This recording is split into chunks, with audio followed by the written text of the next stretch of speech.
toi qui te soucies de ta santé, 4 notions essentielles qui peuvent être considérées comme des sources ou les sources principales des maladies que nous pouvons développer.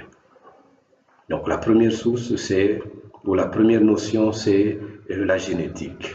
La génétique exprime le capital santé que nous recevons des parents, des grands-parents.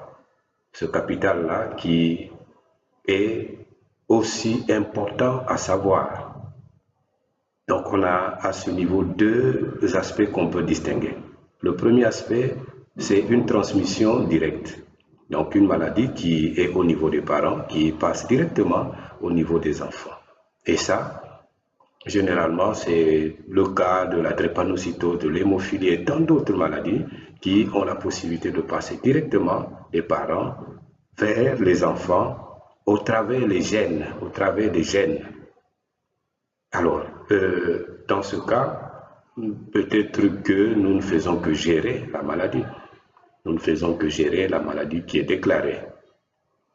Mais il y a un deuxième cas, une deuxième possibilité, c'est une autre transmission qu'on peut considérer comme étant indirecte. La transmission indirecte, c'est le fait qu'une maladie a été constatée au niveau des parents, mais les parents ne transmettent que des prédispositions aux enfants. Les enfants ne développent pas forcément la maladie. Et c'est là où c'est intéressant.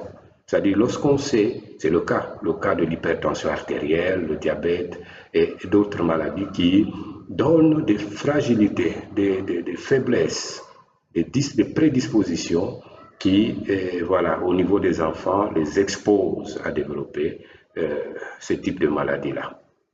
Mais ce n'est pas une transmission directe.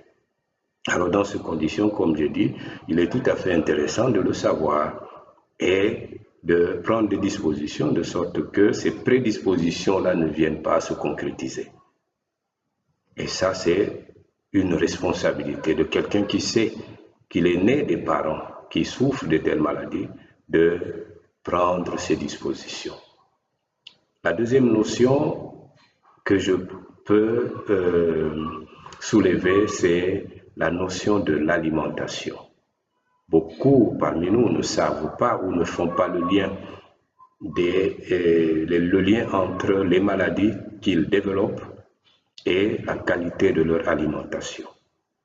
Nous ne le savons pas toujours, mais aussi beaucoup le savent.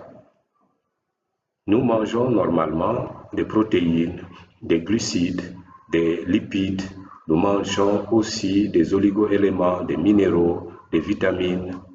Voilà notre nourriture. Et l'idéal, c'est que tout cela soit biologique, soit vivant.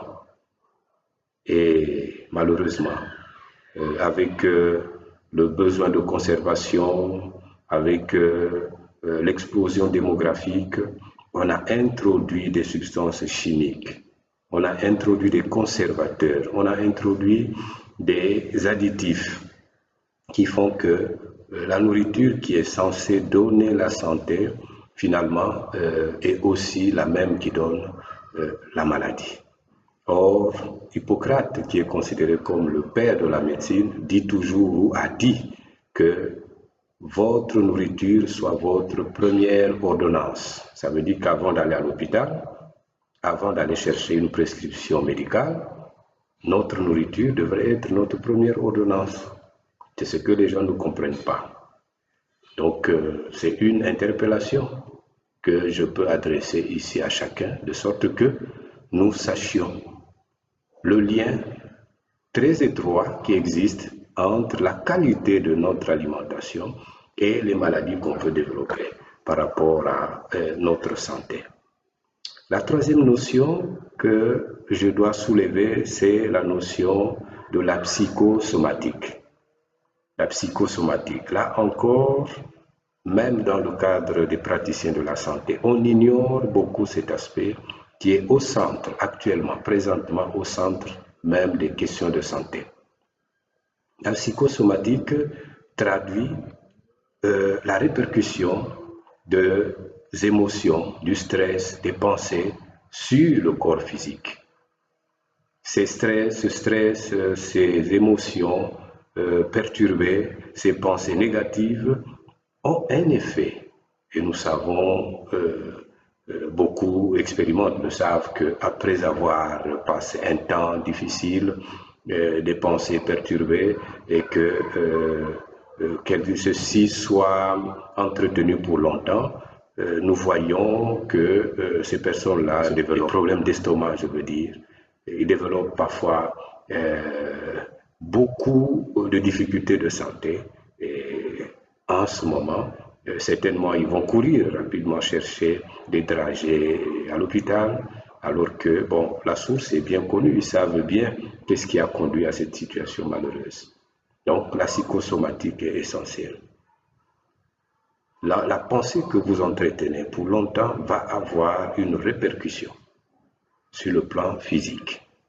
Donc, quelquefois, vous apportez de la maladie, vous apportez aussi dans un sens le bien-être. Donc, ce lien est tout à fait essentiel à connaître et tout à fait important à connaître pour que nous soyons de plus en plus responsables des pensées que nous entretenons, des émotions que nous nourrissons et que nous sachions que le stress que nous laissons prendre de l'ampleur dans nos vies finira par nous créer des problèmes de santé physique.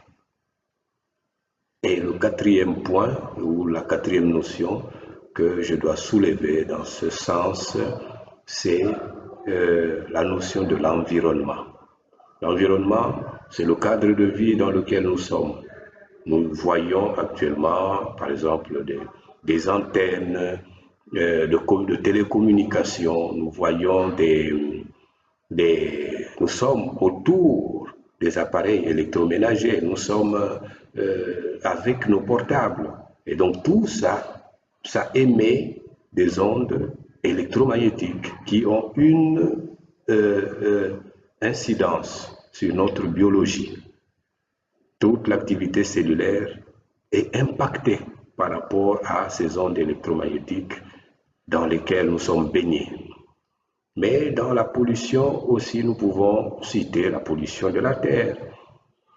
La terre qui nous donne ce que nous mangeons, mais nous savons bien que les cadres ou les espaces agricoles sont remplis de pesticides, sont remplis d'engrais chimiques et toutes ces choses qui polluent la terre et qui occasionnent aussi de problèmes de santé. Dans le même cadre, même dans l'air que nous respirons, est parfois chargé, ou souvent chargé des particules qui concourent à nous créer des problèmes de santé aussi. Donc, voilà un peu les quatre notions pour ceux qui veulent prendre la responsabilité de leur santé. Ils doivent connaître ces notions pour essayer au maximum de gérer tous ces aspects-là. J'espère que vous en ferez bonne utilisation.